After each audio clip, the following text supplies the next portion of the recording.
80-20. Fokus pada 20% terbaik kita. Richard Cook.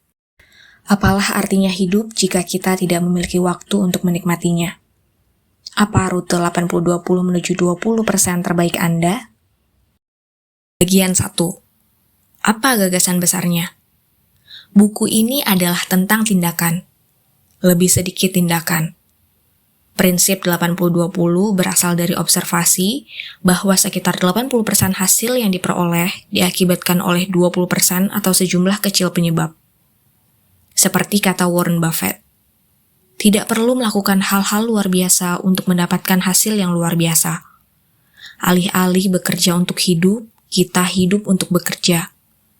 Buku ini bercerita bahwa pada kenyataannya, cara terbaik untuk meraih capaian yang lebih banyak adalah dengan tindakan lebih sedikit. Tindakan yang berkonsentrasi pada hal-hal yang benar-benar penting saja. Namun hal yang pasti, orang-orang yang mendapatkan hasil baik dari 20% tindakan tidaklah terpilih secara acak. Mereka bukan orang-orang biasa. Mereka adalah orang-orang yang berkinerja tinggi, yang tidak 10 atau 20 kali lebih cerdas daripada yang lainnya. Namun mereka yang menggunakan metode serta memanfaatkan sumber daya dengan luar biasa dahsyat. Contoh kasus, jika kita mengambil 100 orang dan mengelompokkan mereka menjadi 2 tim masing-masing terdiri dari 80 orang dan 20 orang, kita berpikir bahwa tim dengan 80 orang akan meraih hasil lebih banyak. Iya, jika kita memilih orang tersebut secara acak. Namun bayangkanlah hasil yang terbalik di mana tim dengan 20 orang meraih hasil yang lebih baik daripada hasil yang dicapai 80 orang. Bayangkan lebih ekstrim lagi, yaitu ke-20 orang tersebut tidak hanya memberikan hasil yang lebih baik tetapi juga memberikan hasil 4 kali lebih banyak dari yang dicapai oleh tim berisi 80 orang. Terdengar tidak mungkin atau mustahil? Bagaimana jika saya memberikan contoh lainnya bahwa sesungguhnya dunia dipengaruhi oleh sebagian kecil aspek, dan kita dikelilingi oleh begitu banyak aspek yang tidak berpengaruh? Bukankah hal ini akan memutarbalikkan cara pandang kita terhadap kehidupan? Berbagai studi menunjukkan bahwa 20% pelanggan suatu perusahaan umumnya berkontribusi pada lebih dari 80% keuntungan perusahaan. Kurang dari 20% selebriti, mendominasi lebih dari 80% pemberitaan di media. Lebih dari 80% buku yang terjual berasal dari 20% penulis. Dan pada setiap zaman, penemuan-penemuan besar berasal dari sebagian kecil ilmuwan. Dan kurang dari 20% penemuan berdampak lebih dari 80% di kehidupan kita saat ini. Evolusi menyajikan contoh aktivitas yang menakjubkan. Menurut ahli biologi Richard Dawkins, seluruh spesies yang hidup sekarang hanyalah 1% dari spesies yang pernah hidup di bumi. Prinsip ini tidak hanya berlaku pada manusia, namun juga berlaku kepada seluruh aspek kehidupan. Selalu ada minoritas dengan kekuatan tangguh dan mayoritas tanpa pengaruh yang berarti. Kira-kira apa yang terlintas di pikiranmu jika saya bertanya tentang hal apa yang paling berharga bagi kamu, namun hanya tersedia dalam jumlah yang sedikit? Yang paling tidak kamu sukai ketika habis? Jawabannya adalah waktu. Waktu adalah contoh terbaik dari prinsip ini. Kehidupan modern membuat kita selalu memacu diri berlomba dengan waktu, menggunakan teknologi agar segala sesuatu bisa selesai lebih cepat. Kita merasa waktu yang kita punya sangat singkat. Kita terbiasa mengejar waktu sampai membuat kita stres. Namun, mempercepat segala sesuatu ternyata tidak membuat kita mempunyai waktu. Sebaliknya, kita justru selalu merasa kekurangan waktu. Kita bertempur dengan waktu, musuh imajiner kita. Kita memiliki banyak waktu bukan kekurangan waktu. Kurangnya waktu disebabkan oleh kita yang memiliki banyak waktu namun menyia-nyiakannya.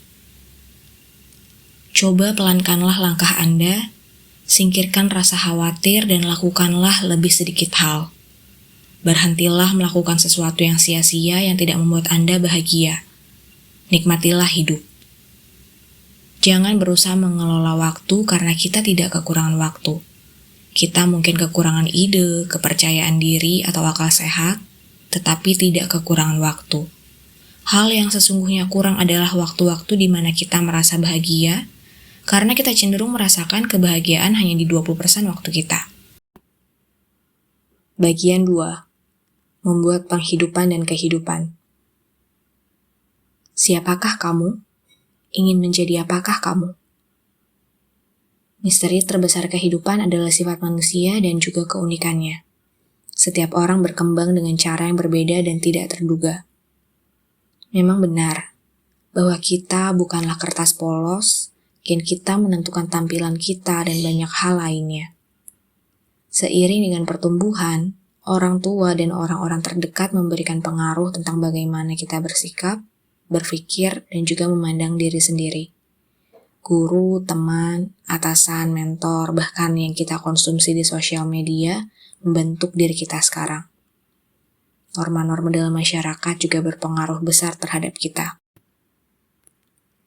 Tugas kita adalah mengurangi satu persatu pengaruh tersebut dan meninggalkan satu yang penting, yaitu diri kita sendiri, identitas kita yang unik dan mandiri. Lepaskan bagian yang tidak autentik, karena kita menjadi individu yang unik melalui pengurangan. Lebih sedikit, lebih banyak. Berfokuslah pada diri kamu, lakukanlah yang terbaik karena tidak ada yang bisa melakukan ide yang ada di kepala kamu sekarang sebaik kamu.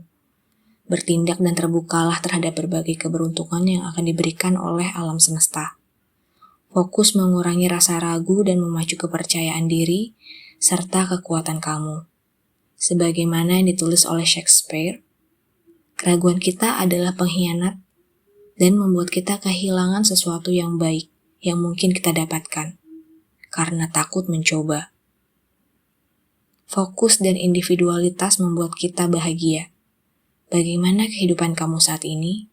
Apakah kamu menikmati pekerjaan yang kamu lakukan? Hewan bisa bekerja keras, namun hanya manusia yang bisa berpikir keras. Hewan diprogram oleh evolusi, begitupun kita sebagai manusia. Tetapi kita juga bisa memprogram diri kita sendiri dan mengubah hidup yang kita hadapi menjadi dunia yang kita sukai. Orang-orang sukses mengubah dunia bukan melalui keringat dan air mata, melainkan melalui gagasan dan semangat. Ini bukan masalah kerja keras atau banyaknya waktu yang dihabiskan untuk bekerja, tetapi tentang memiliki sudut pandang yang berbeda, yang berisi, dan gagasan serta kreativitas. Kesuksesan sejati adalah bisa menghabiskan waktu sebagaimana yang kita sukai. Pastikan dengan sangat jelas arti kesuksesan kamu dan wujudkan. Bukan mengikuti definisi kesuksesan dunia yang tidak kamu nikmati. Memang, di satu sisi prinsip 80-20 lebih sulit. Lebih sulit untuk dimulai.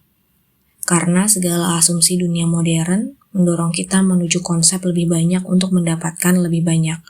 Membutuhkan kepercayaan diri serta tekad yang kuat untuk meninggalkan semua asumsi itu. Bagaimana mungkin kita menerapkan prinsip lebih banyak dengan lebih sedikit dalam kehidupan selama kita masih bersikeras menerapkan prinsip lebih banyak dengan lebih banyak? Mengutip dari salah satu puisi William Henry Davies, apalah arti hidup jika kita tidak memiliki waktu untuk menikmatinya?